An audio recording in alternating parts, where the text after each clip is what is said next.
My name is Herb, and I'm an alcoholic. My sobriety date is February 21st, 1984, and that's a long time. A little bit more about that later.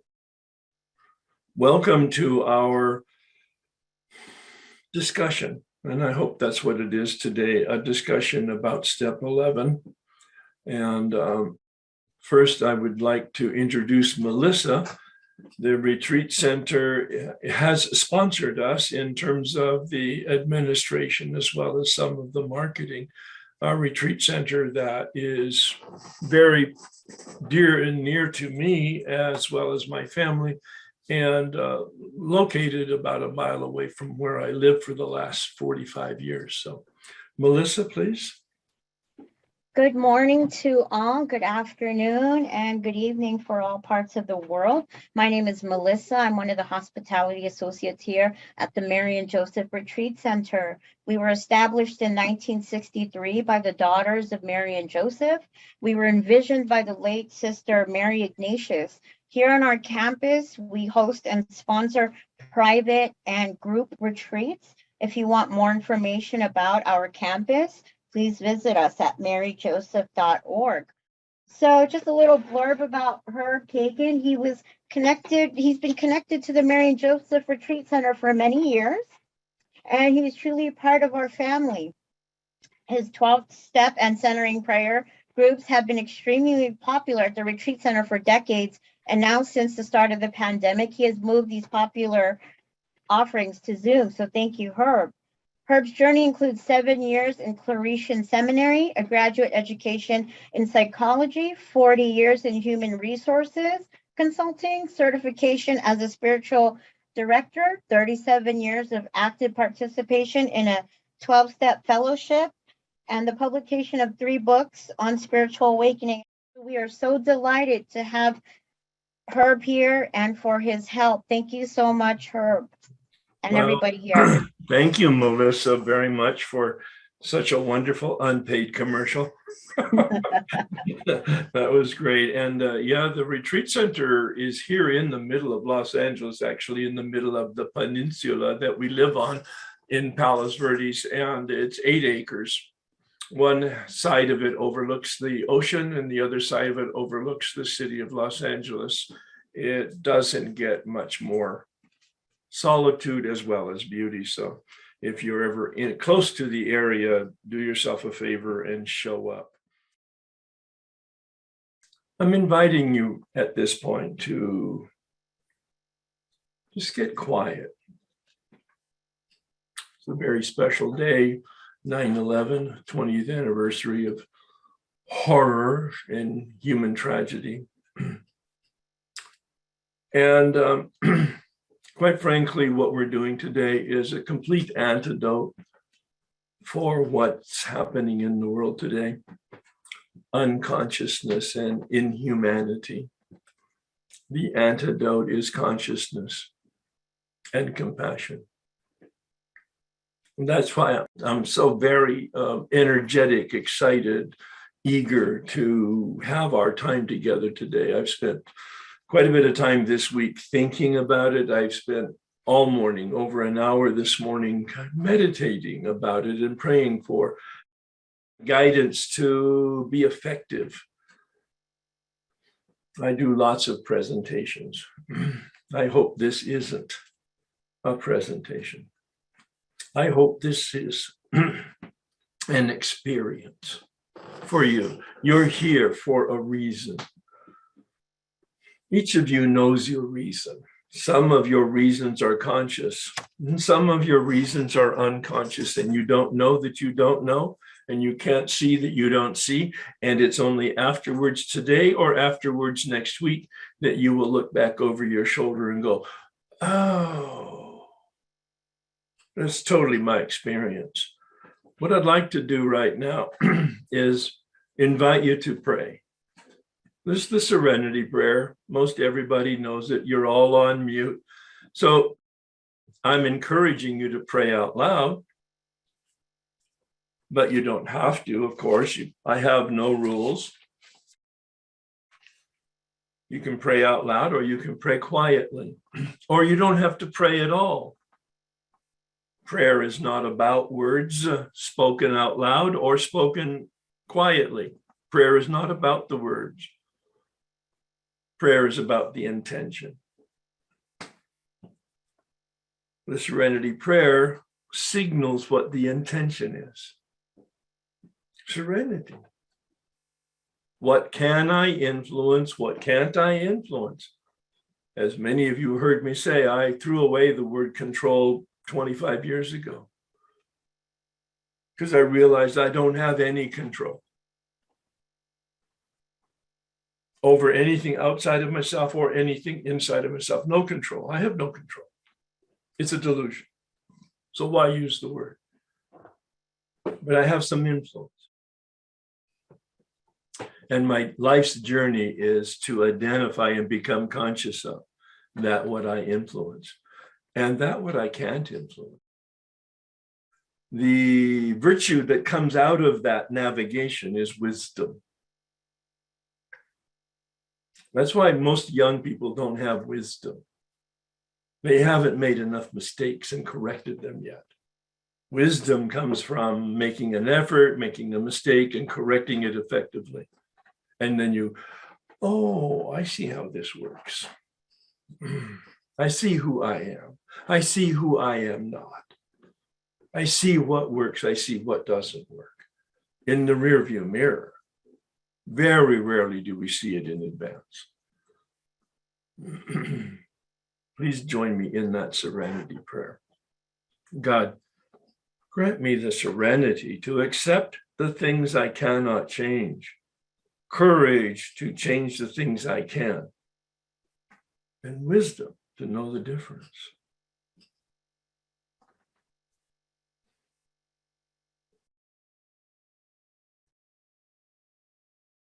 All right, so now I hope you have a pen and paper. Even if you don't have a pen and paper, that's okay. Please stay calm, stay content, stay centered, here, listening to the best of your ability to what's going on. And I want you to reflect for just a minute on the question that I'm going to ask, and then to write out a one sentence or a one word or a one phrase response. Joe and Charlie were the first to give me this technique of approaching either reading or listening or watching.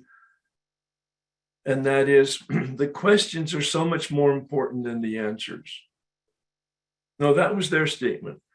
The book, the big book of Alcoholics Anonymous, and if you're not familiar with that, that's the basis of the work that I do. That's the basis of my own spiritual life. That's my textbook, the big book of Alcoholics Anonymous. And they were commenting on that. They said, it's a book of answers. Absolutely.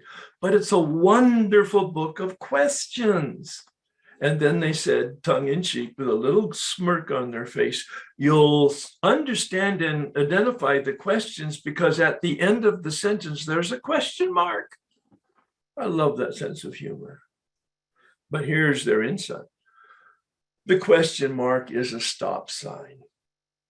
It's treated as a stop sign. Stop. Don't blow by it. Stop. And ask yourself that question.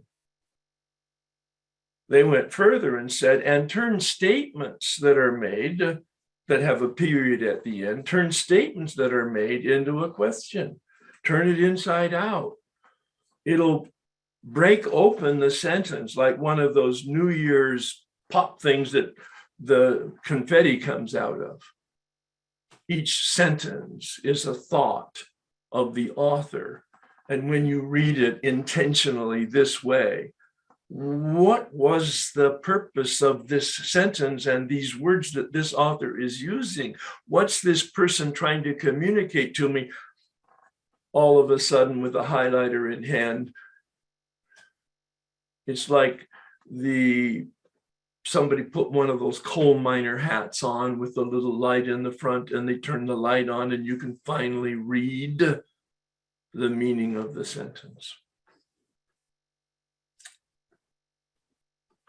Because you're engaged in the reading, you're intentional and you're intentionally conscious. So here's the question. Why are you here today? Yeah. Oh, because it's Saturday and you had the opportunity and somebody recommended it? Fine. You have an interest in meditation? You do meditation, you don't do meditation, you've tried meditation, you have a consistent daily practice. There's all kinds of people here today.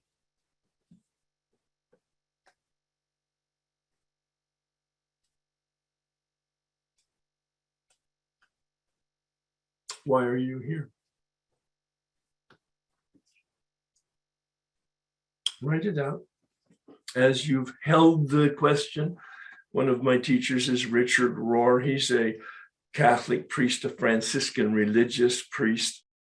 And he said, ask the question and hold the question in the milieu of prayer, in the environment of prayer. Asked but unanswered question, and let the energy of the question percolate in this environment of prayer and take you to a place that you've never been, take you to an experience that you've never had. These are wisdom people. I listen to their shared experience and I experiment with it to see if, in fact, I can replicate that experience myself. Hold the question in the milieu of prayer. You've prayed already, the Serenity Prayer. Why am I here?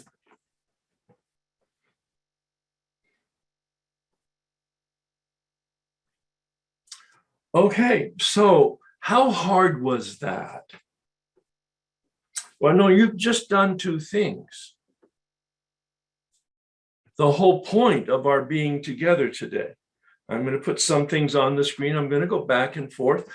I don't have a script. I do have a plan. I have a PowerPoint, but it's not canned. You're witnessing me making it up as we go along. All right. More than I've done in the past. Well, you know who I am. And that's the cover of the book that Melissa so graciously illustrated there. My second book that she illustrated was Practicing the Here and Now. It was published 3-4 years ago by Hazelton, and it's on meditation itself. This book is a book, 12 chapters, one step for each chapter, which is a commentary on my experience as well as the instructions. Practicing the Here and Now is a book on meditation, step 11. And in working with Hazelton and the editor, we agreed that I would write the first chapter on the panoramic view of what I call intentional consciousness. More about that later on. And then take a look at each step through the lens of consciousness, each step through the lens of prayer meditation. It was a wonderful experience. I hope the book is of some value, and I'm raising it to your attention because both of these books will support the work that you're doing in your life, as well as what we're going to look at today. So there's step 11. You know it. It's a source of meditation, that articulation, sought. Right out of the gate, it tells us that we're seekers. A very active process of looking. Through prayer and meditation, those are the tools that Bill Wilson in the big book is suggesting. His background is the Oxford group. He's not trained or exposed to traditional religion or any actual information or education on spirituality, meditation, and or religion. In fact, his grandfather that raised him was an agnostic, maybe even an atheist. So Bill is writing the big book in 1939. He's 4 or 5 years sober, and he's trying to codify the experience and understanding he had from the Oxford group. Prayer and meditation. Well, you've just prayed and you've just meditated. You may not know that. Because prayer is an intention. I invited you to have the intention of wisdom and courage. That's the intention. Prayer is when we're talking. I'm going to make it really simple and then repeat it several times throughout our time together today. Prayer is when I'm talking out loud or quietly, or without words when I have an intention. Prayer doesn't change God. Hello, please. Whatever this reality is that we call God, the word G-O-D is not God. The word G-O-D is the symbol for the reality for which there is no symbol, legitimate symbol, accurate symbol, adequate symbol. The big book talks about that. Any word that we use, Bill Wilson implies, is inadequate. Prayer does not change God. God cannot come and go. God cannot reward and punish. Unfortunately, humans make God too human. And the fancy word is anthropomorphize. We make God into this superhero, and God gets a lot of credit and God gets a lot of blame. Prayer is our intention. The Serenity Prayer is an intention to learn how to navigate life and to acquire the virtue of courage and wisdom. Well, then you just meditated, but you didn't know that. I didn't announce that. It may not be in your consciousness that that's what you did, but you heard a question from me. Why are you here? And then you thought about it. That's meditation in the strictest sense of meditation. Look it up in a dictionary. You don't have to believe me. Look it up in a dictionary. This was the very first instruction in step 11 that the man who took me through the work 4 years sober in 1988 gave me. Look up the word in preparation for reading pages 85 to 88 in the big book. Look up the word meditation in a dictionary. I looked it up. My dictionary says meditation is reflection, the use of the mind to think. In fact, it went on to say directed thinking, the use of logic to come to some conclusion for action.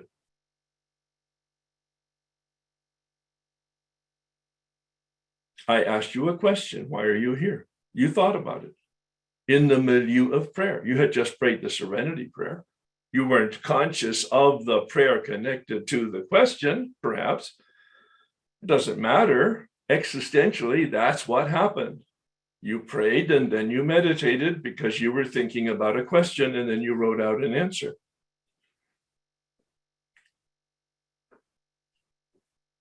So far, so good. We're seekers, and the tools we use are prayer and meditation. Two different tools. Prayer, I'm talking. Meditation, I'm listening. Please, it's that simple. It's not sophisticated. It's not mystical. It's not mysterious. It's not esoteric. Really seriously, none of those, not fancy. Mm-mm. All right, so why are we doing this? Well, here it is. To improve my conscious contact. Oh, there it is in step 11. In the morning practice, which I've had for 33 years, a daily practice of meditation in the morning. The first thing I do, absolutely the very first thing, after my cup of coffee, the very first effort is to think about and say consciously, to the best of my ability, quietly, step 11. Because it reminds me why I'm there. Why am I sitting here for 20 to 30 minutes? I mean, still as a retired person, I'm a busy person and I have lots of projects and lots of things to do and lots of people to see. Why am I sitting here quietly for 30 minutes? My commitment is 20 minutes. It normally goes to about 30 minutes. Why am I doing that? Oh, yeah, right. To improve my consciousness. There's only one motive for meditation in step 11. There's many motivations for doing meditation of any kind, or intentional consciousness, which is my biggest, broadest, comprehensive term for any form of human effort using our awareness, intentional consciousness. But for our purposes here, I'm having a very narrow scope. I'm talking about meditation. It's one of the genres in intentional consciousness. My motive is to improve that conscious contact. Well, okay. With God as I understand God, there's a part of me that really wants to change the big book. I'm a big book fundamentalist and literist, so I really don't want to change the big book at all, not one word. That's a story for a different day. As we understood God, I would much rather say, with God as I don't understand God. Because as hard as I work and as thoughtful as I am and as broad as I read, I'm very clear. Whatever this reality is, it's infinite. And this Mr. Herb is very finite. I had a beginning and I have an end. And whatever this reality is that we're in hot pursuit of doesn't have a beginning and doesn't have an end by its very definition, at least from our standpoint. It's infinite, not finite. I'm very finite. All right, so far so good. But then he closes this step 11 magically, recognizing us as we are human beings. Praying only for knowledge of God's will. What makes us specifically human? Well, at least my conclusion is that we have the ability to self-reflect. We have a mind that knows and knows that it knows, and I can step outside of myself and observe myself. No other sentient being that we're aware of can do that. We have this capacity of reflective thinking.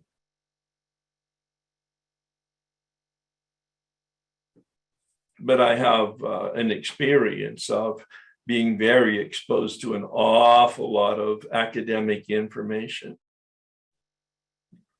I have a graduate education in philosophy, another graduate education in psychology, another graduate education in theology. And when I came into the program and did the work of the steps 4 years later, 4 years of detoxing in the rooms, I did the steps finally with a person who understood the big book and understood the application of the steps and understood what a spiritual awakening meant. And I had one. And I saw, to my dismay and embarrassment, that I did not know that I did not know, and I could not see that I did not see on my own power at 48 years old, 4 years sober. So although my knowledge is what gives me an ability to be a human being, it's got its own limits because I'm finite. And so I pray for knowledge. Now it's got fancy terms like of God's will. Translate AKA a synonym, reality. To see reality as reality is, to see reality as reality unpacks, to see reality as reality flows. But that's only half of the story here. Look at the rest of it. Praying for the power to carry that out. Because I know, and I know that I know, and I do know better. Whoops, I just don't do better. And that's the human flaw, isn't it? This is the worm in the wood. This is the cancer of the soul. This is what Bill calls unmanageability. My free will is not free. My free will always choose me. That's the message of unmanageability in the big book, pages 60 to 62. The behavioral description of that material is on page 52, that second paragraph of the bedevilments. I know better, but I don't do better. Wasn't that the complaint of St. Paul in the Christian scripture? He called it the thorn in his shoe. I do what I don't want to do, and I don't do what I want to do. It's not an alcoholic problem. It's not an addict problem. It's a human problem. Now, you may not be aware of what just happened, but you have been, if you've been listening with me and tracking it, you've been in a meditation. Yes, that's what that was. You've been thinking about my thoughts and my words and reflecting on what they mean and how they apply to yourself. Whether you're doing that methodically or consciously or unconsciously, it doesn't matter. That's what just happened if you were listening at all. You have just had a meditation on step 11 itself because you were thinking about it. One of the phrases I developed in that book I talked about that I wrote for Hazelton, because my goal was to make meditation really simple. And it doesn't get any simpler than this. If you can think, you can meditate. Well, that certainly flies in the face of a lot of current information and opinion and knowledge about meditation, because many people say, because of some influences in our world, that meditation is no thinking, meditation is silence, meditation is quiet, meditation is distance from thinking, meditation is emptiness.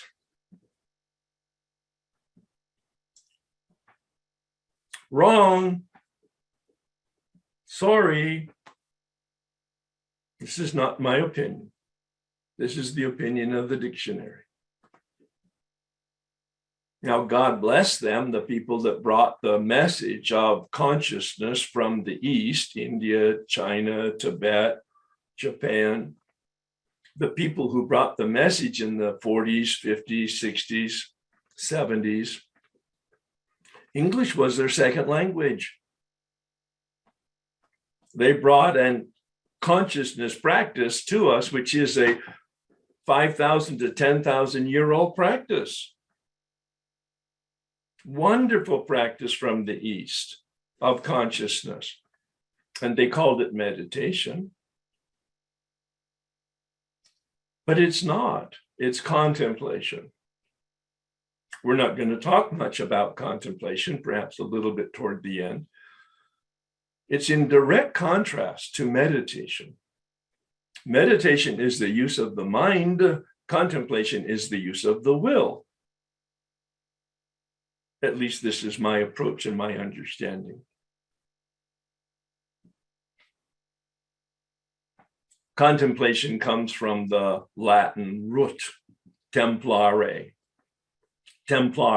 temple space, the cathedral, the sanctuary, the mosque, the synagogue, the chapel, the place of worship, the place where the divine resides. That's the human interpretation of why we have these buildings and places that are sacred. And it's wonderful to have them. You walk in and you are immediately put into a place of reflection, if that's what you're looking for.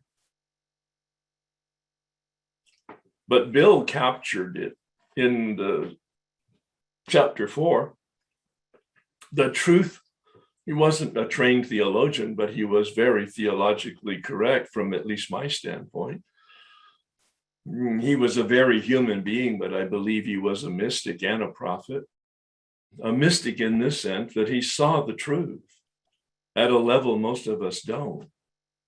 And he saw it clearly and with integrity. On page 53, God is or God isn't. What's your choice? God is everything or God is nothing. What is your choice? If God is everything. There is no place that there is not God, said one of the mystics.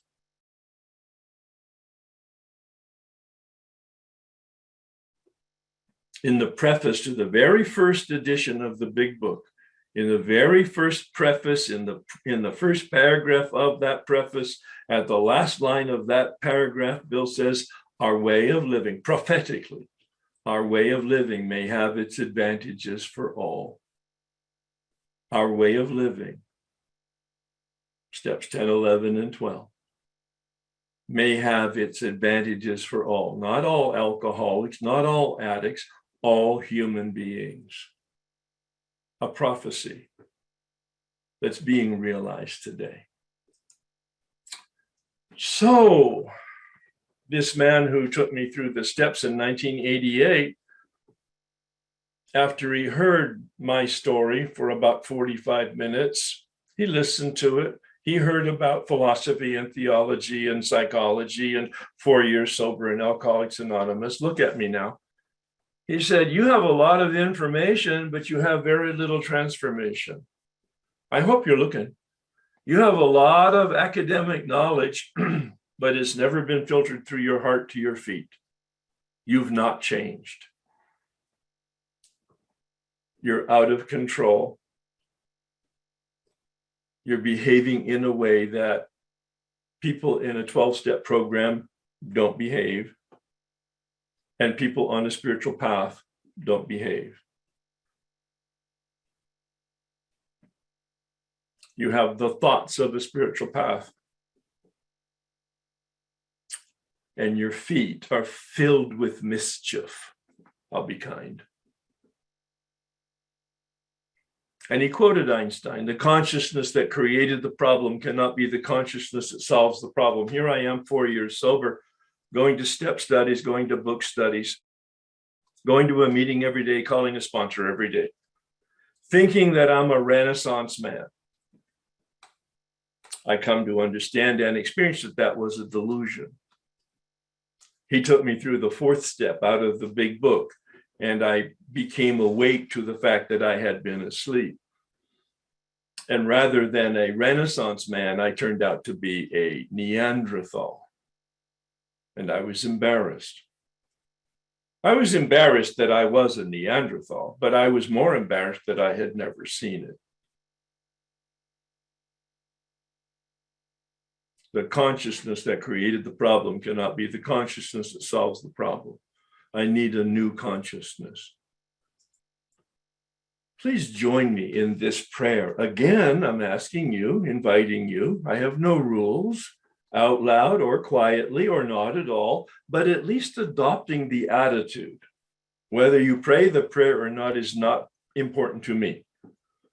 The attitude is important to you. And the attitude is, I am committing, at least for the next hour, hour and a half, to have an open mind and open heart. In fact, I'm committing so rigorously to having an open mind and open heart that I'm willing to have any force in the universe that's relevant and available to bring their crowbar and open my mind and open my heart. Bring it. Bring it. This is the attitude. I really want the curtain to part. I cannot part the curtain. I have tried. My history of self-help books and self-help effort are legion. I need help. I accept help. Please join me. God, please set aside everything that I think I know about myself, my unmanageability, my spiritual path, and you, for an open mind and a new experience with myself, my unmanageability, my spiritual path, and especially you.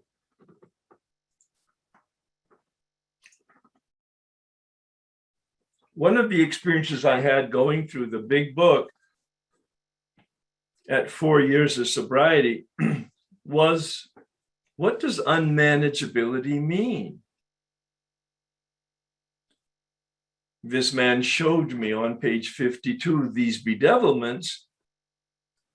No, well, that word comes from that paragraph, the second paragraph on page 52.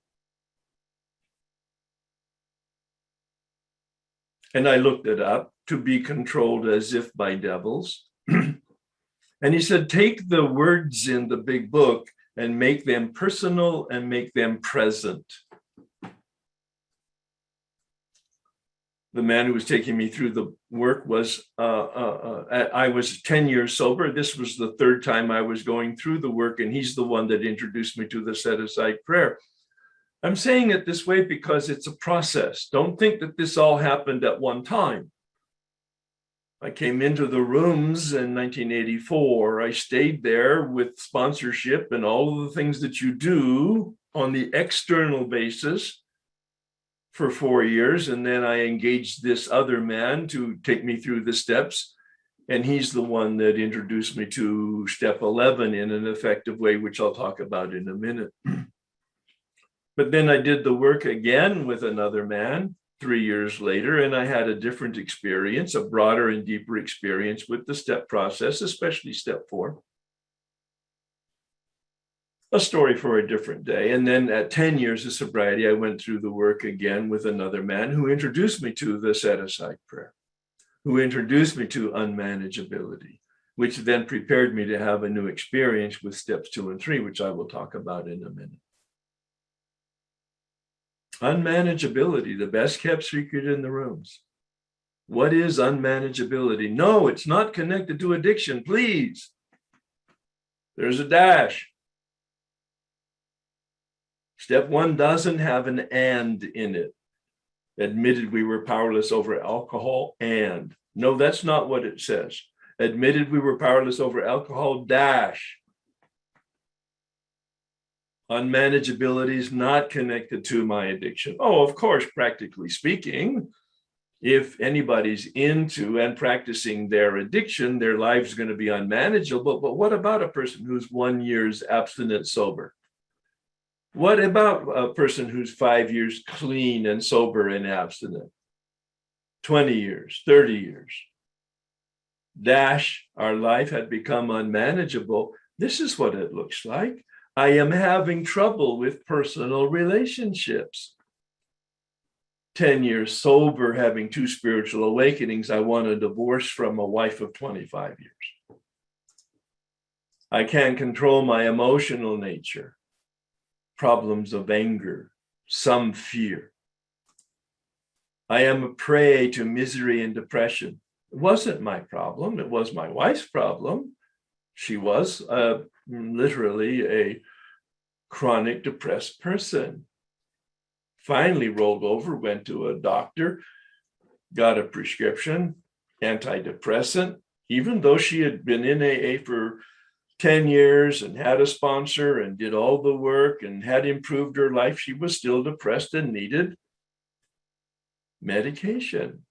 She took the medication, her depression went away. She said, I got it now, I'm good. She stopped her medication. She got depressed. She realized that she had a biological defect that needed support from medication. Hello, please. Bill Wilson embraced professionals. Bill Wilson embraced support. I can't make a living, the book says. And I took it into meditation. And I'm making a wonderful living, thank you very much. How does that apply to me? And the tiny, tiny, tiny sound said, Herb, you don't make a living that satisfies you. Just an aside note here, you hear many rooms and maybe many books, a translation of a phrase from the literature, the wee small voice. I accepted it. It sounded really cool. It's easy to say. It's easy to think. It seems relevant.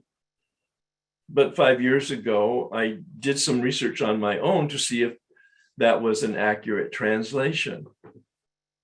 And it wasn't. Wee small voice is wonderful. It's just not accurate. An accurate translation of the original language is tiny whispering sound. Now that may sound too subtle, and yet it's not. It's not a voice that I hear. It's a sound that I feel. That'll be so relevant as we unpack step 11 in a minute. Well, a few minutes. I have a feeling of uselessness. Wasn't so much. Ineffectiveness, yes. I am full of fear. That wasn't so true at 10 years of sobriety. I'd had 2 spiritual awakenings. I had been given an awful lot of relief from my fears. I am unhappy. I was restless, irritable, and discontent, if that qualifies for unhappiness. I thought I was happy, but I was always unfulfilled. I'm a seeker. I realized at this point, doing this work, that I was a finder finally. I can't seem to be of real help to other people. These are the bedevilments. I didn't make this up. I made it present tense. I made it personal. But I just took the words from page 52, that second paragraph, and I turned them into this material, which was an inventory at 10 years of sobriety, not of my addiction, but of my unmanageability. I was doing what I didn't want to do, and I didn't do what I wanted to do. I was restless, irritable, and discontent. I can't seem to be of real help to other people. Well, how does that apply to me, Lord? I'm in a meditation. I studied to be a Catholic priest in a monastery for 7 years of silence. That was all about being a missionary, helping people. I studied then to be a psychologist, to become a therapist. If I couldn't heal their soul, I would at least bring healing to their emotions. It's all about people. I'm now in AA sponsoring people. It's all about helping people. And I got real quiet. And the tiny whispering sound resonated in me. And the message was, not the voice, the message. Herb, you don't really care about helping people. You want the reputation of helping people. That's not subtle, and it's very embarrassing.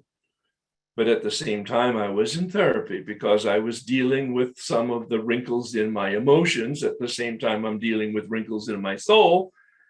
And the therapist is beginning to expose me to the diagnosis of narcissism. That's a conversation for another day. Irremediable through therapy and medication. And yet, mitigated through the application of the spiritual principles and our way of life. So here, let's think again. In meditation, where's your life not working? This is not an academic question. I'm asking you to think in the milieu of the set-aside. You can't set it aside, but you're willing to have it set aside and to be taken to a place that you may not even know exists and you've never been there. Today, where is your life not working in light of those bedevilments that I just illustrated? Your life, your entire life, your relationships. How effective have you been up till now? Pre-program and post getting into the program. How effective have you been? Do you really want to change? Page 58 in the big book, How It Works, spends quite a bit of time on rigorous honesty with yourself, rigorous honesty. What is rigorous honesty? I asked my sponsor, and he said about being transparent. And I said, well, what does that mean? He said, having your insides and your outsides match. I still didn't know what he meant. I didn't admit that. Later on, I knew what it meant. Is there a specific change that you would like? Specificity is the key to recovery from my standpoint. Specificity is the key to recovery. What changes would I like? Specifically, I wanted to be a man of integrity. I wanted to be a husband of fidelity. I wanted to be in relationship with people, considerate, kind, because all of those things I was not at 4 years of sobriety. What changes would you like? One of the questions that I ask every morning is, what is the invitation? At the end of my meditation, what is the invitation today? And I listen. What is the invitation today? Normally, it's connected to the character defect du jour of yesterday. Yesterday, Herb, you were insensitive, critical, sarcastic. Today, why don't you try to be a little bit more generous with your attitude with people? Yesterday, Herb, you were pretty distracted by fill in the blank. Today, why don't you be a little bit more mindful? That's the kind of conversation that goes on. And I focus with the specificity. What is the invitation today to deal with the character du jour of yesterday? Character defect du jour of yesterday.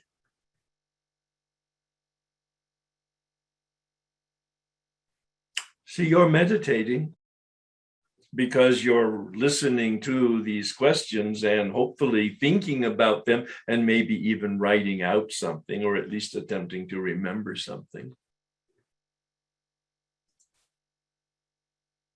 You might notice this picture from the ceiling of the Sistine Chapel. That hand on the right is reaching down from heaven, symbolizing the hand of the Creator. The hand on the left is the human being created. Notice that there is no touch point. There's the mystery for me, that space in between the fingers. I can observe it, I just can't explain it. Willingness and grace. Which comes first? Well, I've resolved it that it doesn't matter. I've resolved it that it's a mystery. I've resolved it that it's a reality, but I've never explained it. I took it into meditation, and that tiny whispering sound gave me poetry, which satisfied me. It didn't explain anything, but it satisfied me. I was taken to a place of willingness. Hear the grace of that. I was taken to a place of willingness. But I was willing to be taken. The key to my recovery from the very beginning, when I was 12 years old, the key to my journey, the key to my searching was willingness. That's my first conscious memory, conscious of searching for something, some type of power. I went into the seminary to find it. I left because I didn't find it. I went into self-help to find it. I didn't find it. I went into psychology to find it. I didn't find it. I went into AA to find it. I did not find it. Not in the meetings, not in sponsorship. Eventually, I heard a man share in a meeting. So I did find it in AA. I did find it in a meeting. This man shared for 5 minutes. And I resonated from the inside of me like a magnet pointing north. And I knew that he knew something that I had never experienced. Is God necessary? Well, who's God? All right, step 11 has 2 assumptions. This is critical information if you want to be effective with and consistent with meditation. It has 2 assumptions. Number 1, there is a God or a power other than myself. My good friend, Dr. Berger, who is a clinical psychologist and in August turned 50 in sobriety and clean, alcohol and drugs 50 years ago, he was separated from 50 years, my goodness. And he says, an organismic life force. What brings an acorn to an oak tree? What is that allows the acorn to flourish into a 100-year oak tree? He calls it the organismic life force. Who is God? Well, as I mentioned earlier, an infinite immaterial being. Those are the things we make up just from our limited ability at logic and theology. Infinite, no beginning, no end, immaterial, spiritual. Fully present, Bill said that. God is everything or God is nothing, meaning there is no God if God is not absolutely everywhere and everything. All-knowing. I've been created, and the 2 things that make me a human being are my mind and my will. Maybe that's what the shepherd on the hill writing Genesis, that first book of the Hebrew Bible, was thinking. Human beings have a mind and a will, and this person translates God made humans in God's image and likeness. An ability to know and an ability to connect with other people. Maybe this reality is unconditional love. Unconditional is a concept that we do not know because we're conditional by nature. We're material beings. My conclusion is it's an uncreated, creative reality, and that helps me in my meditation because that's what I'm trying to connect to, is this creative reality that created me and continues to sustain me in reality. So who am I? Well, as I just said, a finite material being. That's self-evident. I was born and I'll die. And in between, I'll suffer because of my materiality. It's just nature. It's not God and it's not other people. It's just nature. I have a body. Genetics determine that I'm bald. Genetics determine that I'm white. Genetics determine that I'm a male. Genetics determine I'm an alcoholic. It's not my fault, any of those things. It's just what manifested as the result of my parents' relationship. The apple from an apple tree. But I'm blessed with a mind that knows as a human being. This is critical information. This is not throwaway stuff. I'm not just using words to do anything other than to explain meditation. And I have a will to decide. Meditation is my ability to think. Contemplation is my ability to decide. I'll talk a little bit about contemplation later on, not much, because my point here today is step 11, meditation. Prayer is my ability to articulate, to form words from my body.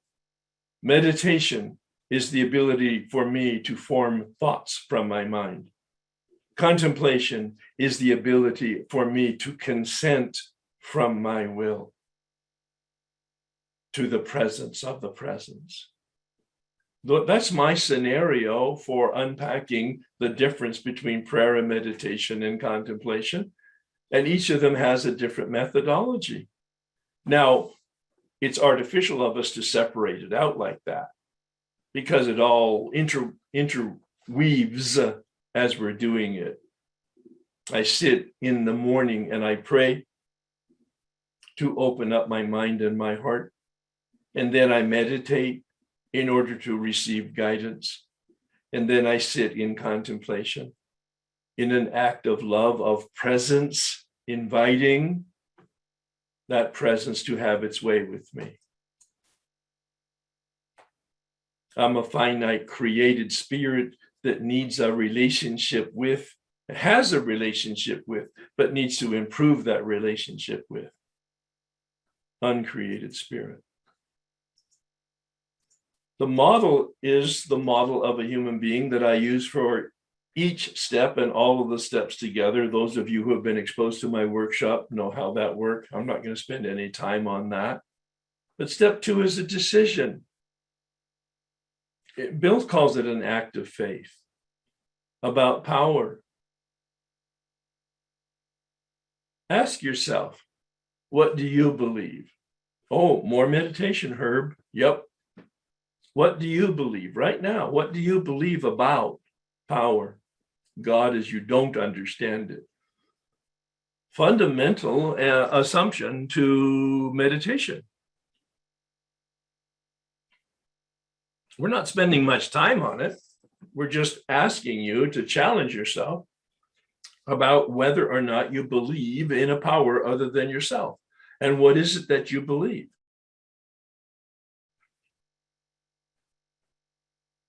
The man who took me through the work at 10 years of sobriety asked me a second question. After I answered that first question, I answered, what do I believe? And I had a wonderful theological treatise, about a page long. It was wonderful poetry and good theology. But then he asked me to go home and write out an answer to the second question. 10 years sober, having had 2 spiritual awakenings, by anybody's definition, a change that was radical transformation. That second question was, how do you behave in light of what you said you believe? And again, I was embarrassed because I didn't behave as a spiritually awakened person on a consistent basis. I saw that there was some agnosticism in me, some doubt, and it was humbling, which was in fact the point. Are we fish in water? Fish can't survive outside of water. Or are we like a wave in the ocean? The wave that rises out of the ocean is not the ocean. A wave that rises out of the ocean has its own experience, has its own identity, has its own time period of existence. And then it recedes back into the ocean, whether it was up for 20 minutes or 20 days, it doesn't matter. It comes out of the ocean, it recedes back to the ocean. That's my favorite analogy. I am not God. I'm very clear about that through the inventory. But through this process, I am very clear that I am not God.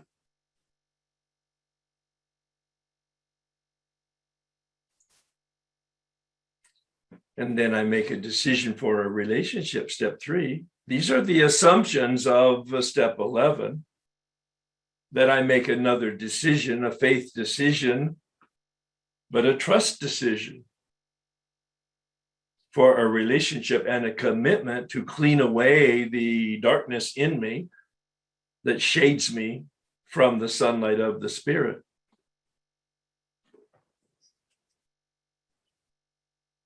Step 3 is a commitment for alignment, a commitment to our relationship with power, with the flow of power.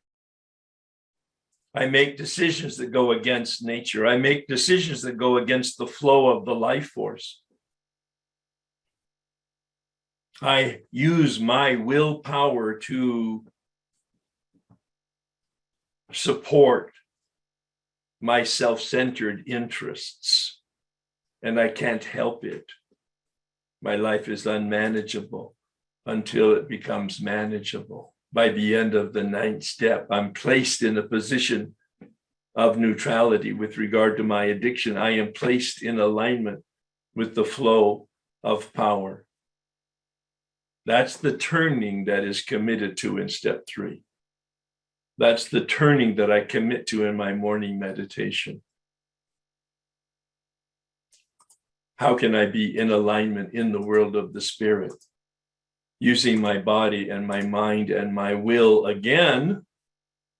I've recovered because I've been placed in a position of neutrality, steps 1 through 9. I have physical sobriety, but I'm not cured. That's why we do step 11. Hello, this is all relevant.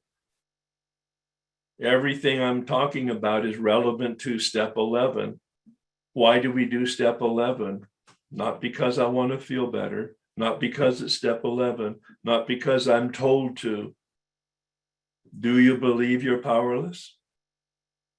Do you believe there is a power? Do you believe in the practice of meditation? If you're not meditating on a daily basis, your answer is no to one or all of those questions. Yes, very confrontational. As the man said at 10 years of sobriety, your behavior doesn't match your belief, Herb. You're an agnostic. Unconsciously, you're an agnostic, a practical doubter.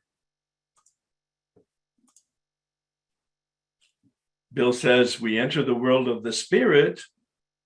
We're not cured. We have a daily reprieve contingent on the maintenance of our spiritual condition. Step 10 is clearing the channel. Step 10 is the instrument of emotional sobriety, to be in alignment with reality. Step 11 is our method of filling the channel through prayer and meditation, the grace, the life, the energy, the organismic force. St. Francis prayer. Make me a channel. That's the prayer Bill uses in step 11 in the 12 and 12. A channel that empties out in service in helping the community around us. I dropped the word service. I use the word help, as many of you know. Service, this tiny whispering sound said to me one day, it's too sophisticated, Turb. Use the term help because it has earth and dirt in it. You will use your time. You will be frustrated. You will get tired.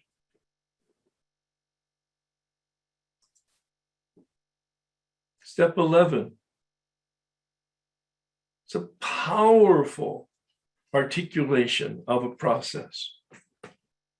an active process, not a passive process.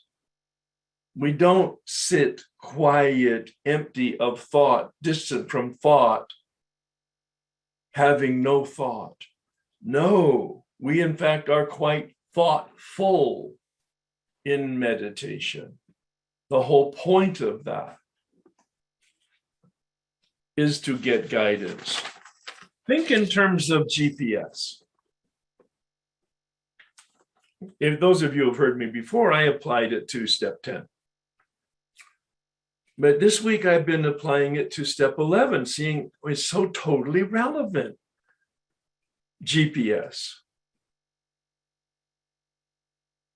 Each one of us has a phone and or an instrument in our car. We have a car, assuming that we have a car. It's our car. We have the keys. We know how to drive. We have a driver's license. Perhaps we even have insurance. If we're responsible, we do. And we know where we want to go. We have the address, but we don't know how to get there. It's my car. I have the responsibility to drive it. I have the keys. I know how to drive. I just don't know how to get to where I'm going. So I put the GPS into the GPS, the address.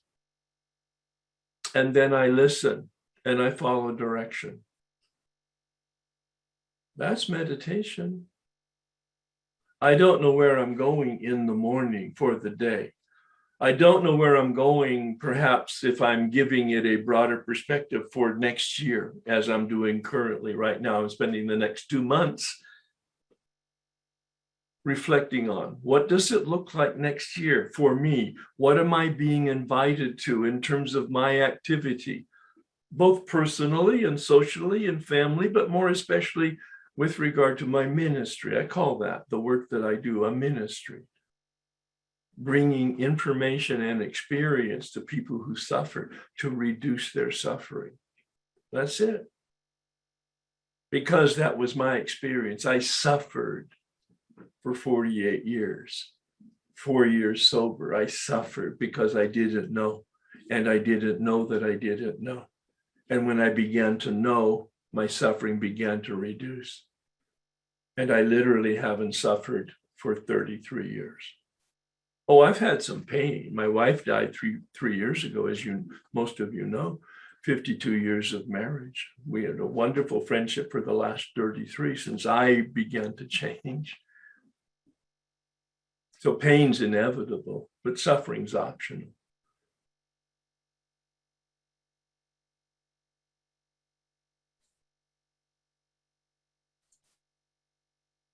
So what is prayer?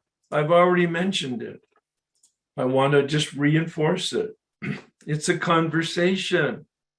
Now, whether you use words or not, out loud or quietly, it doesn't matter, because it's really about an intention to form a relationship. The word spirituality gets a lot of interpretation. I simply say it's a relationship. Spirituality is not a fancy, mystical, mysterious, esoteric word. It's about a relationship with myself, a relationship with other people, and a relationship with reality. Notice I didn't use God. I didn't use the word divine. I didn't use the word infinite. You don't need to. That's the magic of a 12-step approach.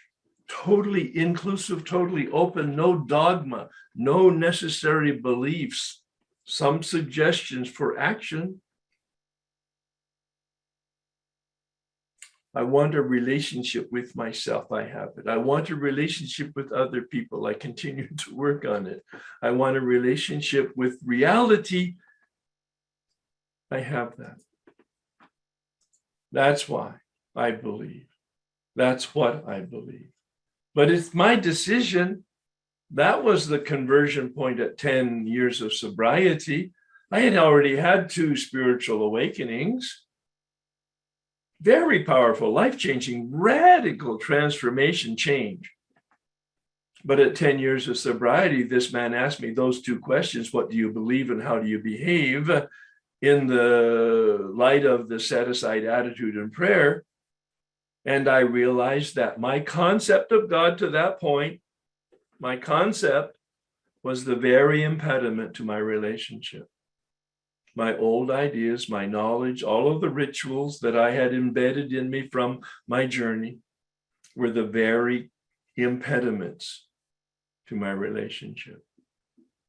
Fortunately, they were set aside, and I was able to establish a new decision about a relationship and take different actions based on that decision and that relationship. I left the monastery in 1964. 7 years I was there. 7 years I wore a black robe and I meditated, and I got trained in meditation, and I had classes in meditation, and I had spiritual direction every week, every month, and a retreat for a weekend every month, and a retreat for 10 days every year for 7 years. So, did I mention 7 years of silence? In 1964, I hung up my black robe, and I didn't meditate again for another 25 years. What's that? Well, I was a monk because I put on a black robe, and because I'm a monk with a black robe, I meditate. And when I take the black robe off, I'm not a monk, so I don't meditate, because I didn't know how to do it. I didn't know what to do. I didn't know why I was doing it. I didn't know the benefit or the value of it in any conscious way.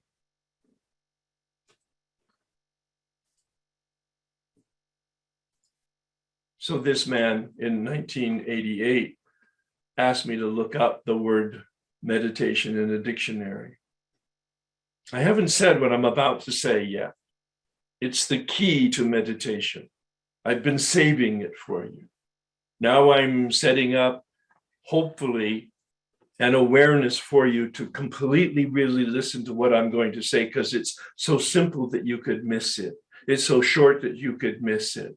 This is the key that opened up the door to meditation in 1988, and I haven't missed a day, maybe 6, since then in 33 years, because I know how to do it. Meditation in the big book, Bill says, upon awakening, we ask God to direct our thinking, doesn't he?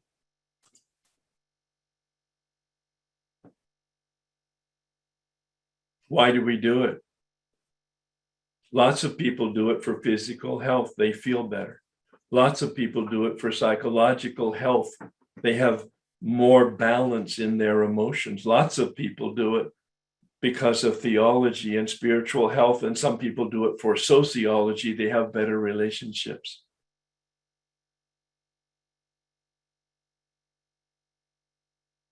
Bill says in the big book,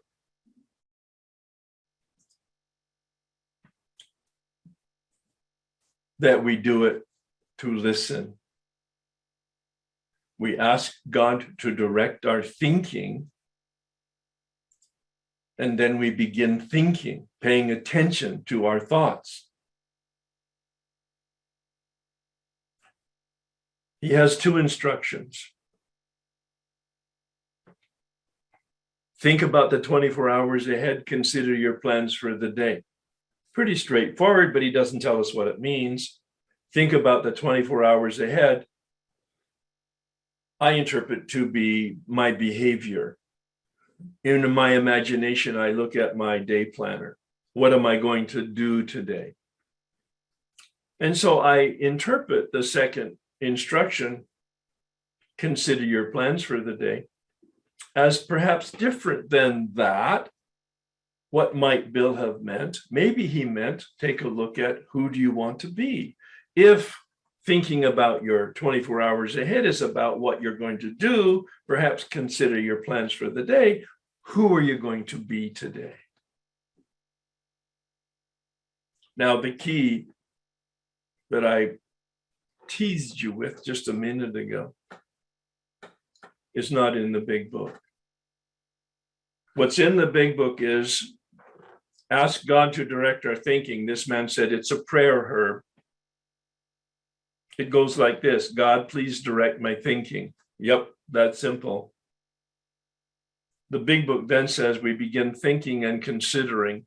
That's that active meditation process, directed thinking. But here's the key. The man said to me, it's not in the big book, it's not in the 12 and 12. The man said to me, you listen to your thinking as an answer to the prayer. Could it be that simple? Yes. We ask God to direct our thinking. God, please direct my thinking. Then I begin thinking, and I step back and I listen to and I watch my thinking. I listen to and I watch my feeling. I pay attention to my thinking. I pay attention to my intention, and I get guidance. Notice we have lots of words that we use in our English language: instinct, intuition, inspiration. I'm connecting them to the way we're built. Instinct from our body, gut. Intuition from our mind, head. Inspiration from our heart, perhaps.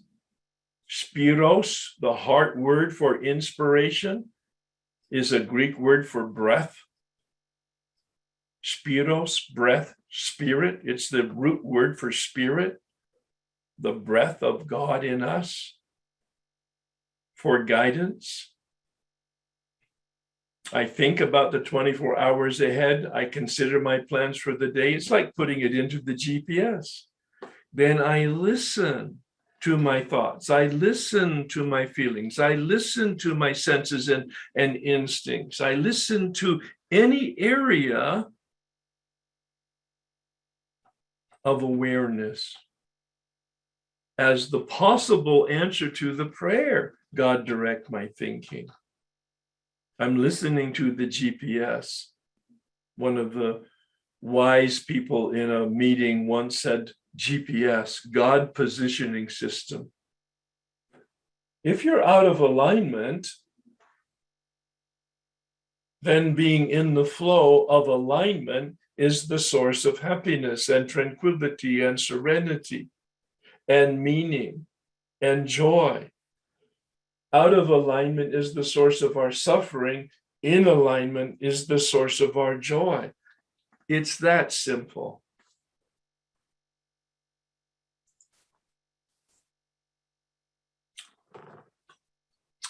Take a pause here. What I'd like to do is introduce you to, if you're not familiar with the third step promises, as a meditation, and then we'll have a conversation about anything that I've talked about. Try to stay focused on step 11 and or steps 1, 2, and 3, because those were the assumptions of step 11. You won't do and you can't do step 11 without those assumptions. And you will do step 11 on a consistent basis if you are connected to steps 1, 2, and 3, realistically and actually, practically. So please join me. I'm going to invite you to 2 minutes. That's it. 2 minutes of meditation. It's not about being silent. It's not about being quiet. It's not about being empty. It's not about being mindless. It's about being mindful. Please hear these words and fill yourself up with questions about what is that inviting me to? What does all of that mean? These are the third step promises. When we sincerely took this position, having a new relationship, for me, that's the intent of the third step, a decision to have a relationship with power. All sorts of remarkable things followed. We had a new relationship, being all powerful. God provides what I need if I keep close to God and perform God's work well. Established on such a footing, we became less and less interested in ourselves. Hear the conversion. Less and less interested in ourselves. That's something that I've not been able to do on my own with all of the self-help effort in the past. More and more, we became interested in seeing what we can contribute to others as we felt new power flow in. Hear the dynamic, hear the promise, hear the process. As we enjoyed peace of mind, serenity, as we discovered we could face life successfully, effective, as we became conscious of God's presence. Bill says in Appendix 2, awareness of the presence of God is the essence of a spiritual experience. We began to lose our fear of today, tomorrow, or the hereafter, or fear of death. And very charismatically and prophetically, he says, we are reborn. I'm going to tap a bell 3 times to invite you to a 2-minute meditation on what I just read, or anything else that you want to think about. And then I'll tap the bell once, and we'll have some dialogue.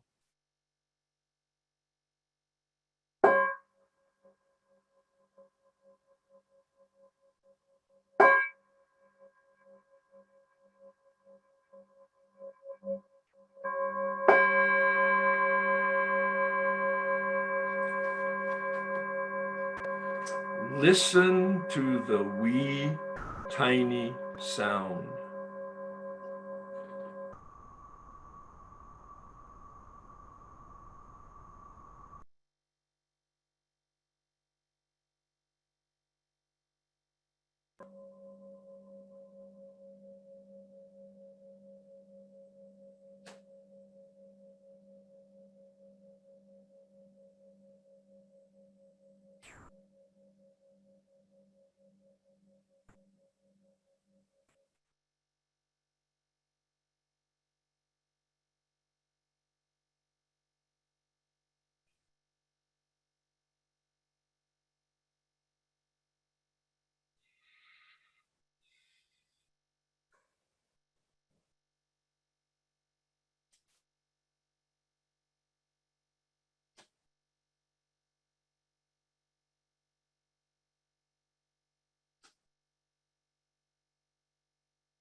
In the 12 and 12, Bill gives us the value proposition, the motivation.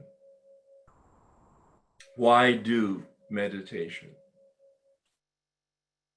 He says, as air, water, sunshine, and food nurture and sustain the body, prayer and meditation sustains the soul or spirit.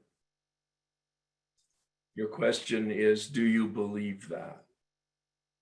None of us miss a meal or a glass of water in a day. Why is that? Because it's a value. Are you consistent with your daily prayer and meditation practice? Be honest. If you're not consistent, it's not of value. I don't care what your head and your heart are screaming at me right now. If you're not doing it, it's not of value. We make time to do what is of value. And the challenge that I extend to people who are interested in a prayer and meditation practice who don't have one, but they are interested for whatever reason, is 1 minute of intentional consciousness each day for 30 days in a row. 30 days in a row. If you miss a day, start counting again.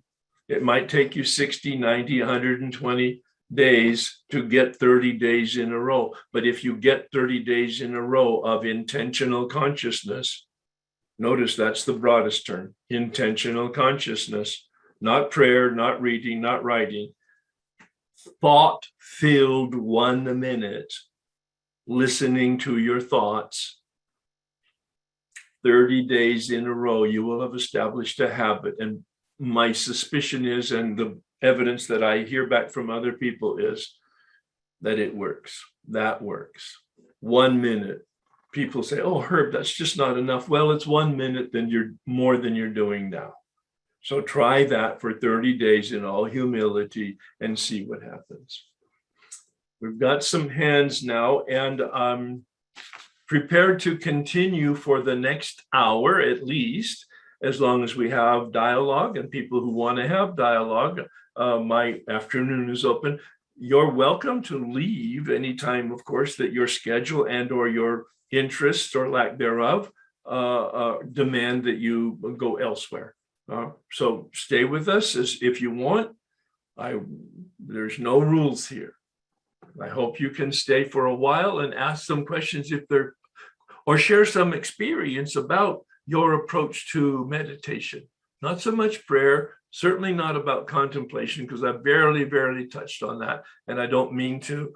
My playlist has plenty of workshops on just what I call centering prayer and the contemplative process.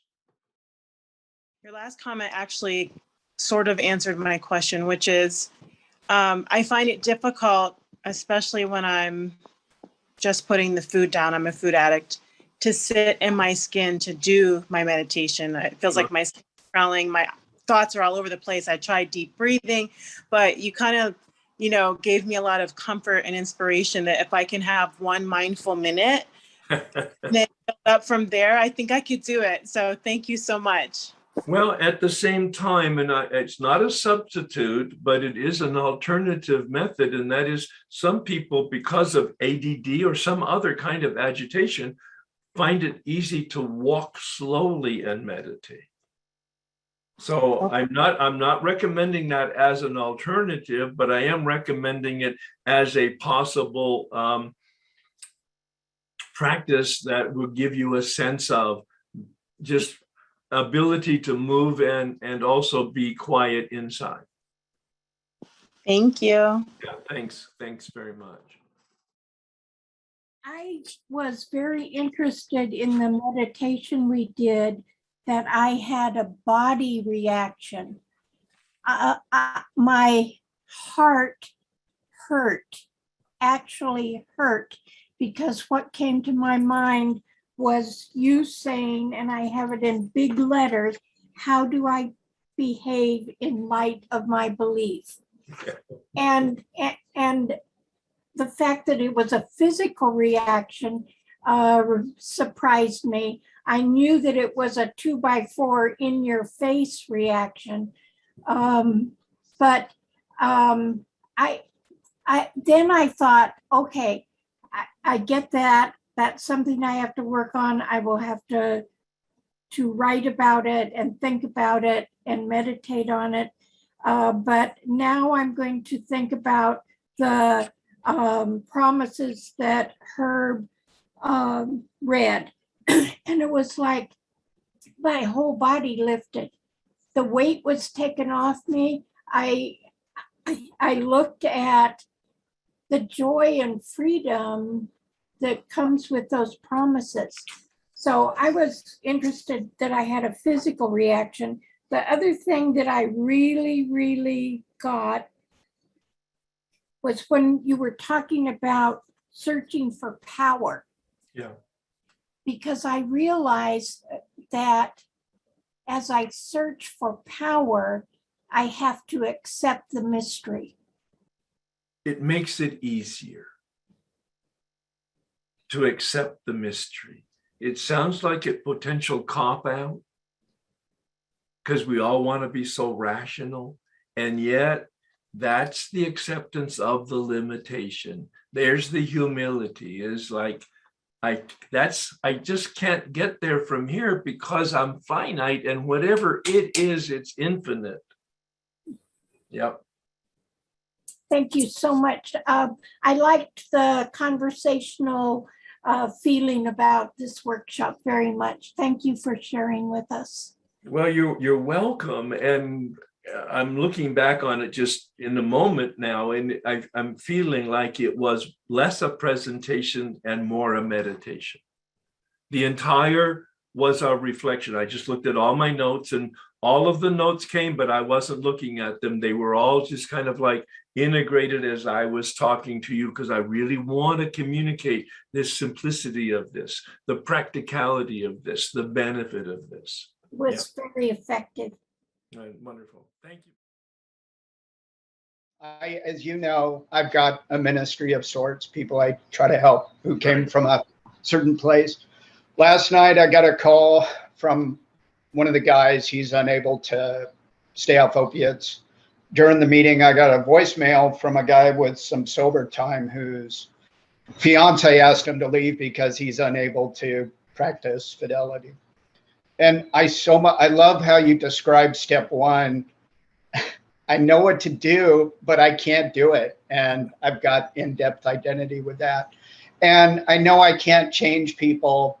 I know I'm not the answer. I guess when I did that 2 minutes there, my aspiration was I would like to encourage them what I got, encourage them that grace can manifest in their lives.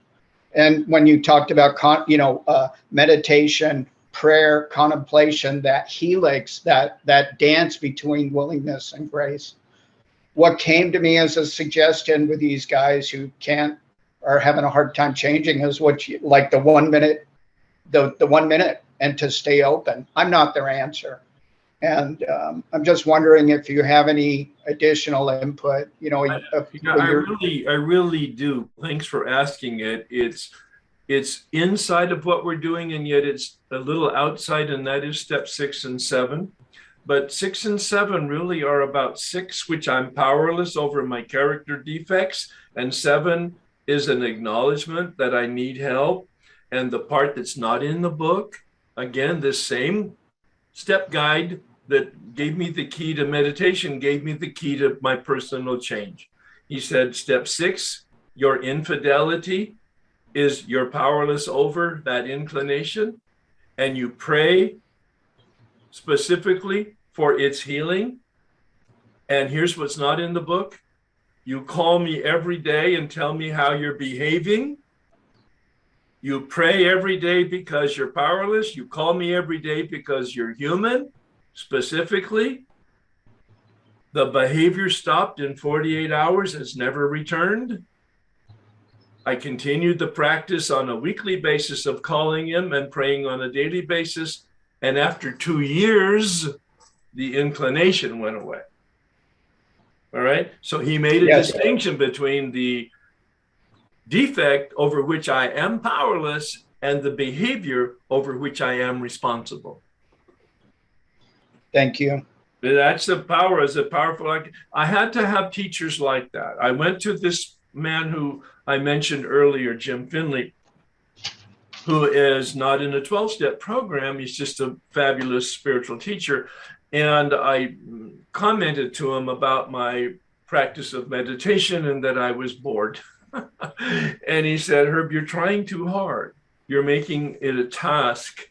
And it's not a task, it's a process and an experience. He said, you're approaching it with too much effort. He said, you're responsible for the effort, but you're not responsible for the results. They're none of your business. And he got my whole concept. He didn't know much about the 12 steps at the time I was meeting with him back in 1989. And he said, but he got the process. He said, he said, think this thought. You're as powerless over your meditation as you are over alcohol, having no power at all. You're as powerless over your spiritual life as you are over alcohol, having no power at all.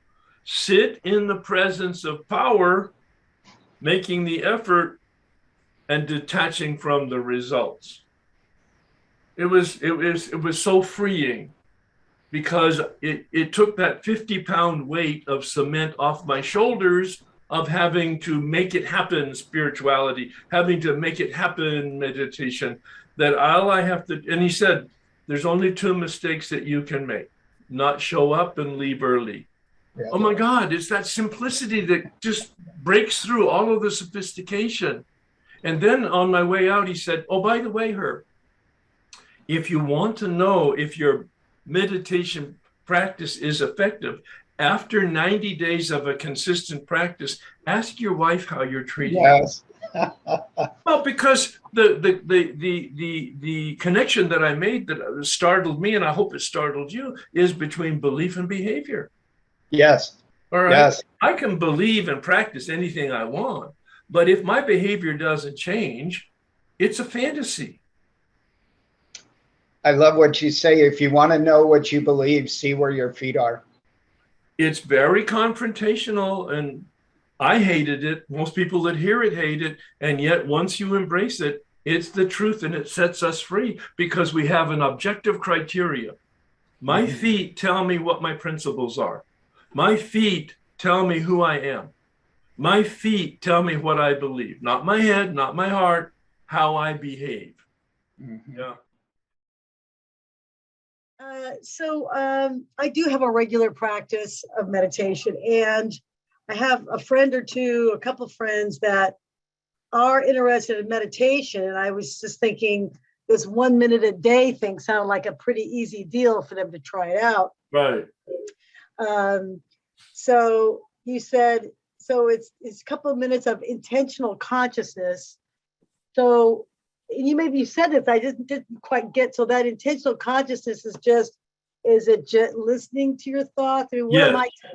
Yes, that's it simply. Listening to the sound, whether it be thoughts or feelings or sensations, but listening to what's going on inside of yourself. Oh, okay. So it's not like, because there's different, I have a meditation where it has to do with your breath. It's just No. Let it go. Hey, something more meaningful. I know, more simple. More simple. See, Okay. that the simplicity is I ask God to direct my thinking. I begin to think, and I listen to my thinking as the medium of the message, the answer to the prayer.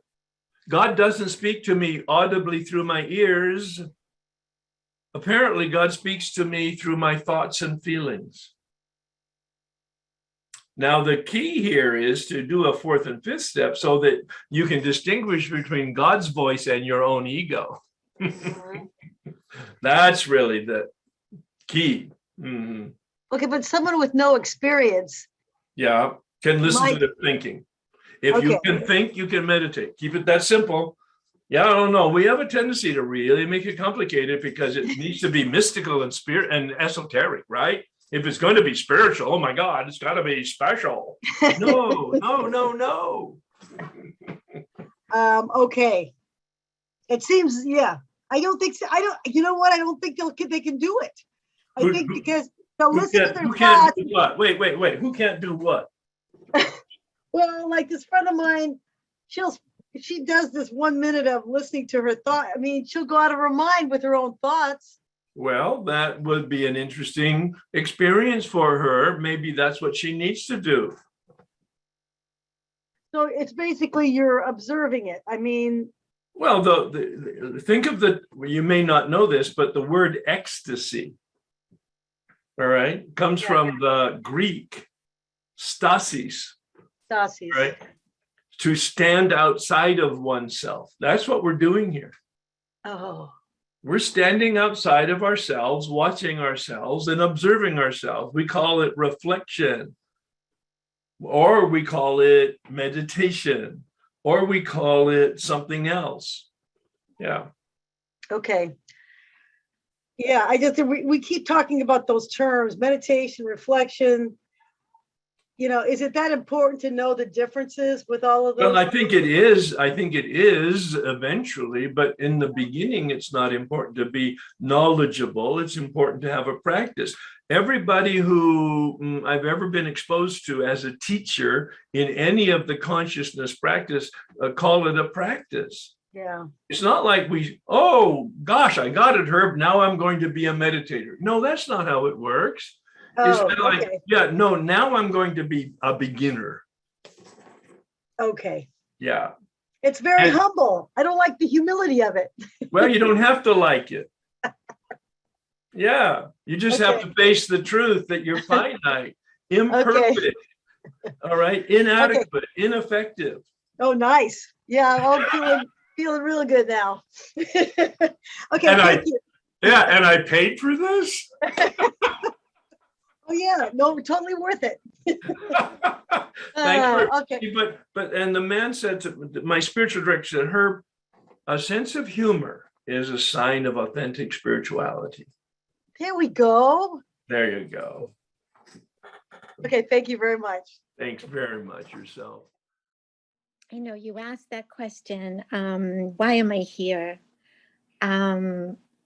My life was pretty messy, looking for peace and love and happiness and joy. And I didn't know what I'd learned in the past years of my life, even though I've been in recovery for many, many, many years in another fellowship. And I didn't know. I just didn't know.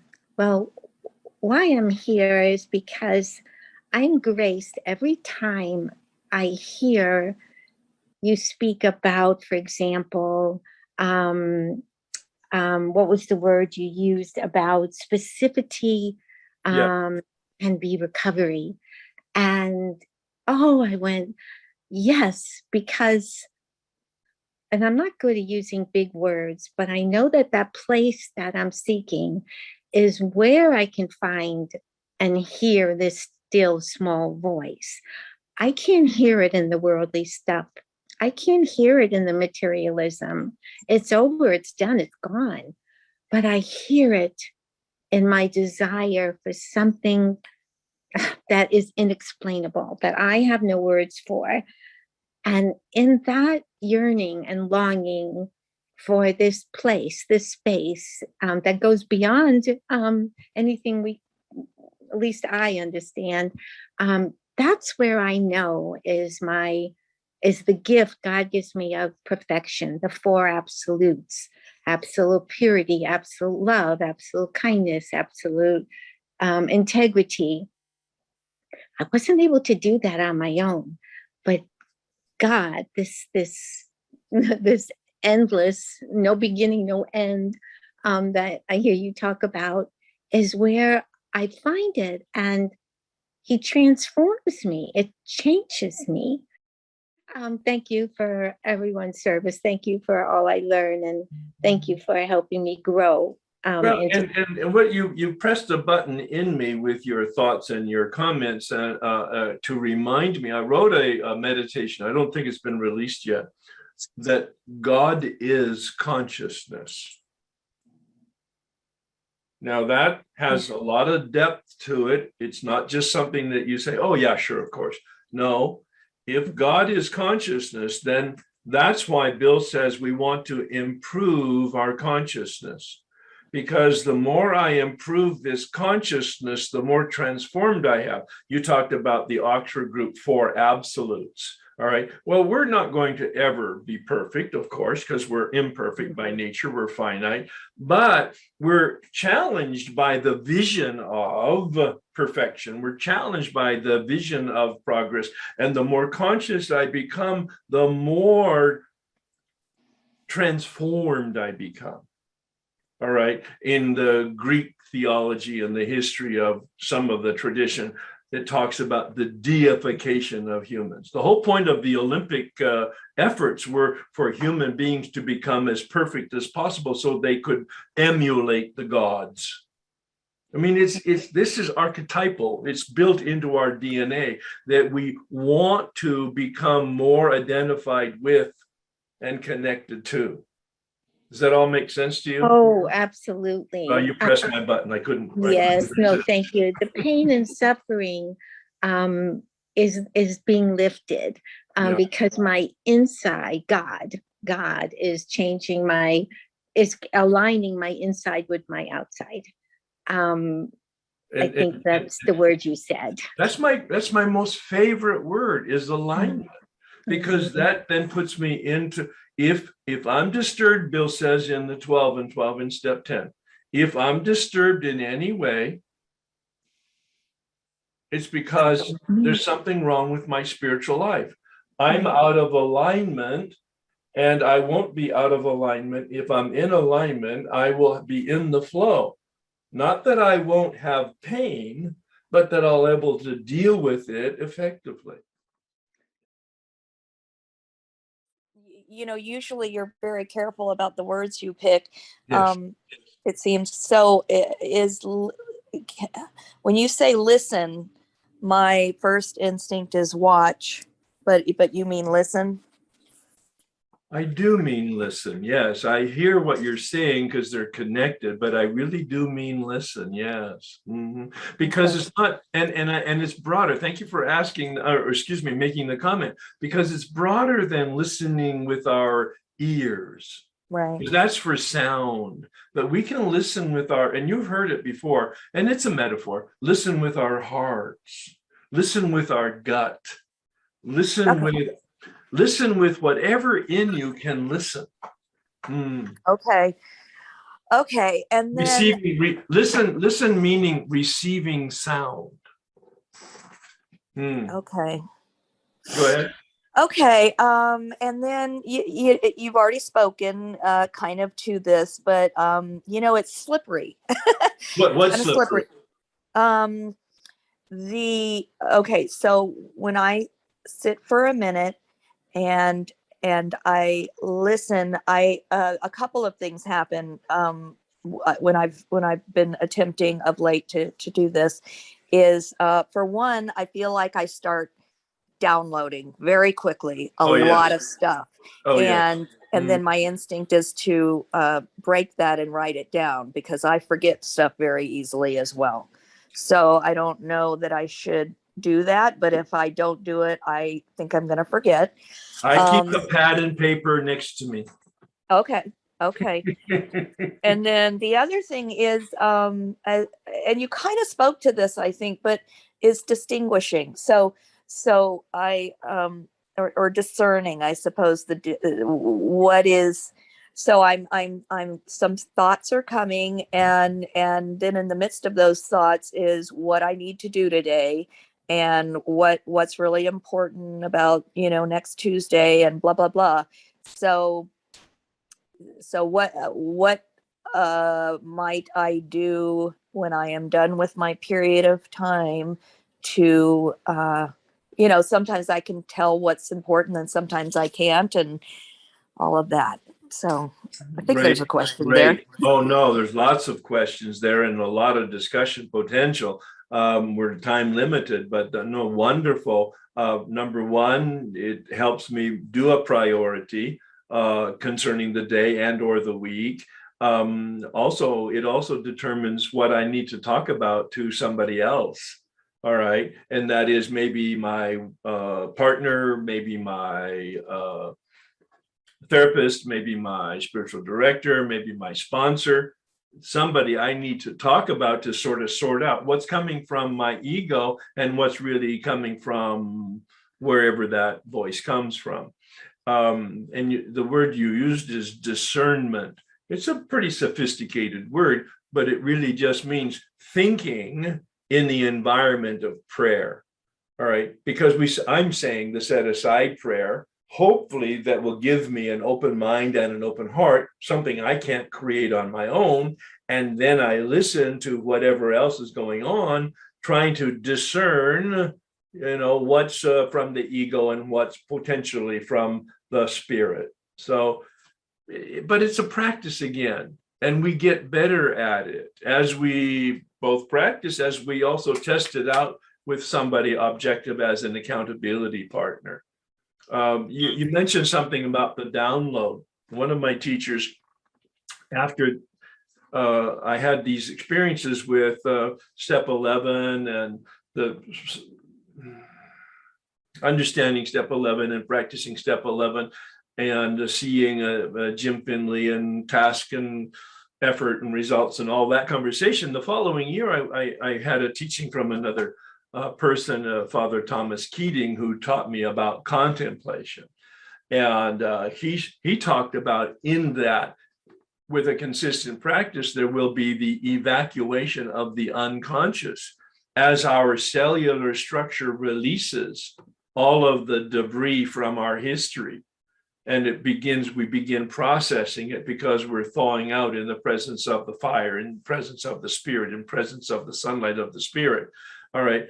And then we have to process all that flotsam and jetsam, if you will, all of that garbage and debris that's all stored in our cellular structure. So I didn't know whether that was what you were referring to also, but I think what you were referring to was the flow of perhaps if you're especially task oriented, the items that you need to do today and tomorrow.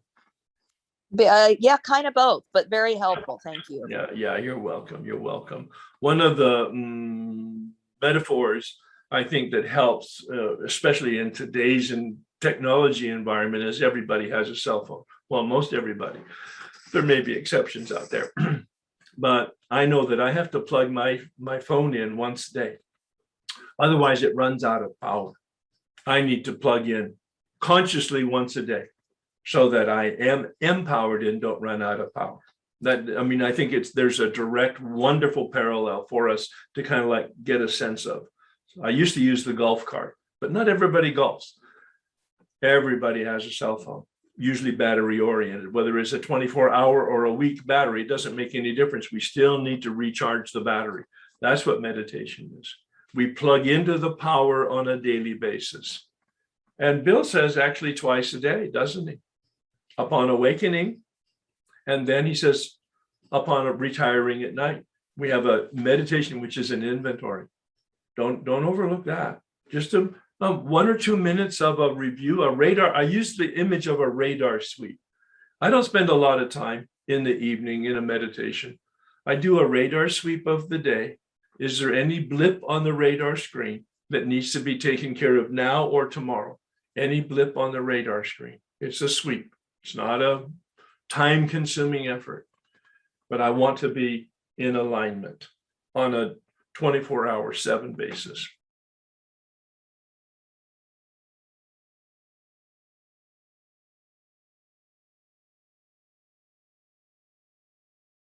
I had an interesting experience when we were doing the meditation. I had a little realization as well that I can ask God to direct my thinking. And then I say, beyond that, because I don't follow directions very well, just listen. And there's something about the just listening that brings up some sort of, because then I just go blank, like everything stops. And I realized today when we were talking about does my behavior follow my beliefs? Because I'm here because I have this deep belief that I'm not acting toward, because I've just had great difficulty to getting back into a regular practice. And so what I realized was there's some fear there. When I get to that spot of that blankness, I get into fear. So I asked myself, well, what's the fear? And it was, what I came up with was silence. Mm-hmm. I fear the silence. And the thing is, if I hang with it, then I start getting, some sort of message. But interestingly, and I, talking about God's humor, as part of that whole process, I sneezed. And I thought, well, that's kind of an indicator of the fact, of the powerlessness that you really have. I can't control a sneeze, Right. just comes up. And, but I don't know, it makes me feel like I want to cry because, it feels like a truth and I don't have an answer to it right now. Yep. But I'm just going to sit with that, Yep. the fear of silence. Well, my own personal experience, thank you for sharing. My own personal experience is when I hit a truth like that, it cracks me open. I'm not given to emotion and or tears more so than ever, but somehow that's the way I was built or trained. And when I connect to a truth, I do feel that humanness of crying, either from humility or mostly from joy and gratitude that something new has been given to me as a gift. Yeah. And Father Keating, the monk I just mentioned, one of my teachers who taught me about contemplation, his book is called Open Mind, Open Heart. It's about contemplation and centering prayer, a subject for another day. But he said the language of God is silence.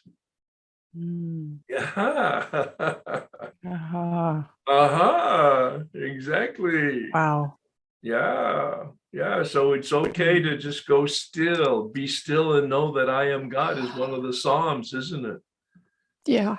Yeah. Thanks so much. Thank you, Herb. First of all, I want to know what you said about a sense of humor. Yes. I don't know what you said. A sense of humor. Well, I was quoting, and the one of my teachers said, a sense of humor is a sign of authentic spirituality. Okay. Especially when it's humor about yourself in a healthy sense. Well, I have a great sense of humor.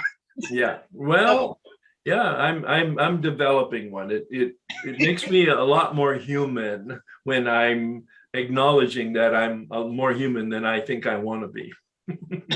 Exactly. And I'm taking your study group on Thursday and Friday nights, Right. which I find fascinating and somewhat scary. Yeah. What's scary about it? That there's so much work involved for one thing. Mm-hmm. But do what you can. That's all. Will. Yep. I will. Yep. And I work with my sponsor on it. When we had our little meditation at the end of your talking, I was actually asking God to guide me through this workshop so I can just continue to grow in my sobriety. Right, exactly. And I just feel the warmth and stuff coming in. Yeah. I don't have a practice of meditation. But after doing this, I'm going to give it a really good try. The man said, show up. That's all. Yep. Show up. Yeah. But I'm just impressed with all the knowledge you have, and you explain it so well that I'm learning a whole lot. Thank you. That's wonderful. Thank you very much, Bernadette. I have a question about earlier you said, and I wrote this down, there was a human problem that my free will will always choose me. Yeah. And, in the big book talks about the proper use of my will, right? Because I do have free will. And I mean, maybe you can clarify this for me, because daily, trying to live in 10, 11, and 12, I am trying to align my will. The proper use of my will is to align with whatever it is that I believe the God of my understanding is, right? So the idea that I'm actually pushing up against what is instinctive is like, that's why it's so hard. That's right.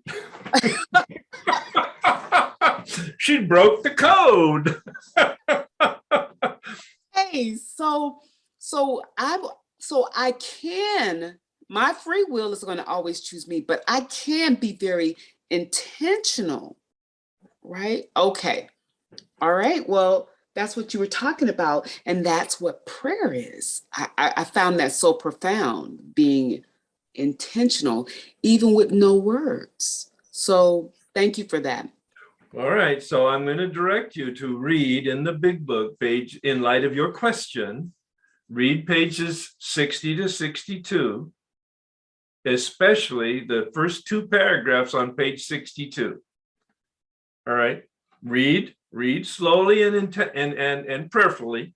Pages 60 to 62 is a description of the nature of unmanageability, especially the first two paragraphs on page 62. Yeah, thank you so much. I'm really working this thing with a sponsor on this. I'm in the Thursday, Friday. I'm walking this all the time. I'm speaking to the man, God, whatever, to light, whatever you want to call it. Right. Okay, but that I'm doing the silence every day, but I'm flunking.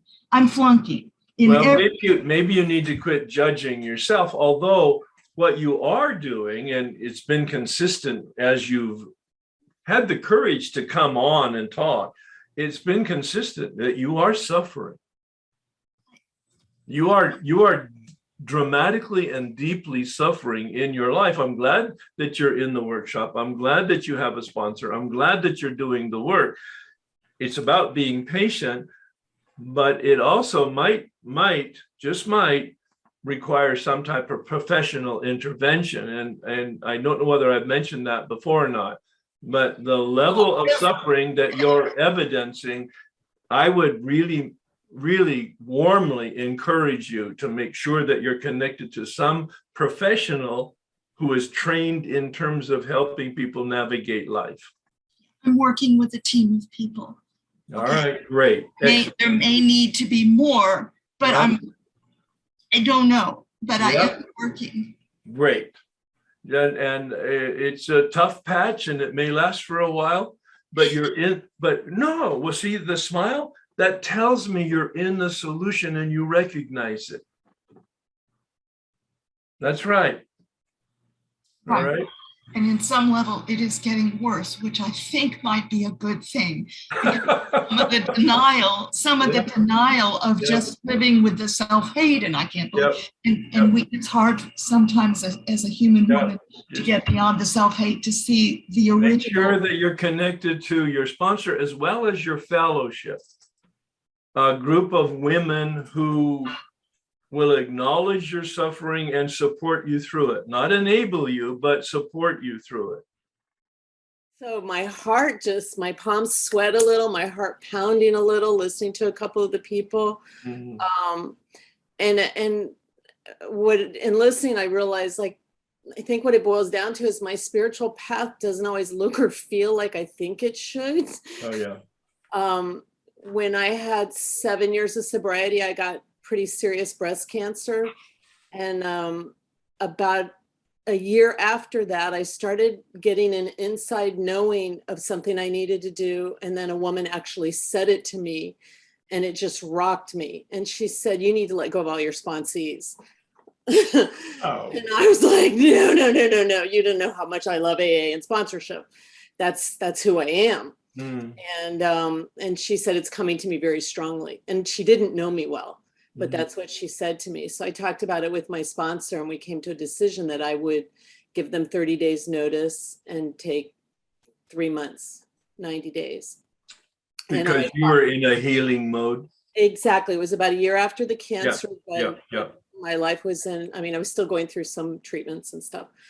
Anyways, I thought, okay, perfect. If nobody needs me, I'll dive into the meditation, the spiritual books, Jack Kornfield, Thomas Keating, and I'll meditate. And I had a schedule. I'll do it all day long, every day. And I'm going to reach this place of, what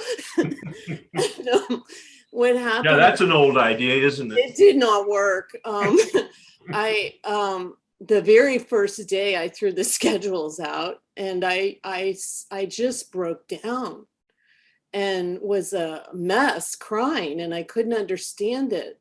But it was a few things. One, it was my identity. My identity was serving. That's what I learned here in AA. It was self-centered prior to AA. But once I got here, that's who I was. And taking that away left me feeling very empty and purposeless again. And so after 3 months, I begged my sponsor, okay, let me sponsor again. People are asking. And she's like, nope, you're not ready. Give me 3 more months. And I was like, okay, I think I'm ready now. Now, can I? And she said, no, let's try 90 more days, Deb. Wow. And so then I came to her at the end of that, or somewhere near the end of it. And I said, a girl's asking, if you think I'm ready, I'm ready. You know, I want to, if you think so. And she just smiled and she said, yeah, the fact that you don't need to. Oh, nice. Need to. Because what we realized was that what happened was I felt like I had to do this to be worthy of God's love. Yeah, I get it 100%. Yeah. Wow. If I wasn't serving. That's a very wise woman you have her a sponsor. I was just taking up space and that felt so bad. And the being quiet, like I know someone said something about being with silence. The meditation periods I've taken, especially the one right after the cancer, I thought it was going to be all just feeling wonderful, being so connected with God. Right. And it brought up so much I needed to heal. I was in such emotional pain, but healing came, but it just didn't feel good initially. So I've stopped judging what it's supposed to look like, feel like, and just go where I'm guided. Yeah. And I've been practicing that two-way prayer that they talk about, which is very much what you were talking about. That is correct. Yeah. And so I do the paper, when I sit down and ask God, either take something to him in prayer, or what would you have me do today? How would you have me be? I have the paper there, and some of it's just notes from me, but some of it clearly is guidance from something greater than me. So that's been working really well. And I just want to thank you for the service, for what you do. Thank you. You're welcome. You reminded me, each person, as I'm thinking with you as you're sharing, reminds me of different things. And Bill says very clearly, it's a wonderful symbol for us. I forget exactly, maybe a vision for you. But anyway, he says, we keep our head in the clouds and our feet on the ground. See, that's step 11 and step 12. Exactly. Thank you so much for sharing with us. Thank you, everybody, for being with us. And I'm going to invite you to listen to the St. Francis prayer as I pray it. I'm not asking you to pray it with me. I'm asking you to listen as I pray it with you, as I pray it with you. Listen to it as a confirmation of the process that we talked about of transformation. I call it the prayer of transformation, the prayer of turning from our self-centeredness to other-centeredness. But it's also a realization not only of our turning, but of our being turned. Yes, I'm willing to take action, but the outcome and results are infinitely larger than my contribution to it. That's the grace that we receive. The promises are indicated here on the other side of the process and the practice. Bill recommends the use of the prayer of St. Francis in step 11 in the 12 and 12. If you have any trouble with meditation, he has a practice which in the Catholic tradition we call Lectio Divina. Lectio comes from the Latin legere, meaning to read. Divina, of course, comes from the Latin divine. To read in the presence of the Spirit, to read as a practice of Spirit, to read as a hope for transformation, to be thinking about what you're reading as the possible mechanism for that transformation. Lord, make me a channel of your peace, that where there is hatred, I may bring love. That where there is wrong, I may bring the spirit of forgiveness. that where there is discord, I may bring harmony. That where there is error, I may bring truth.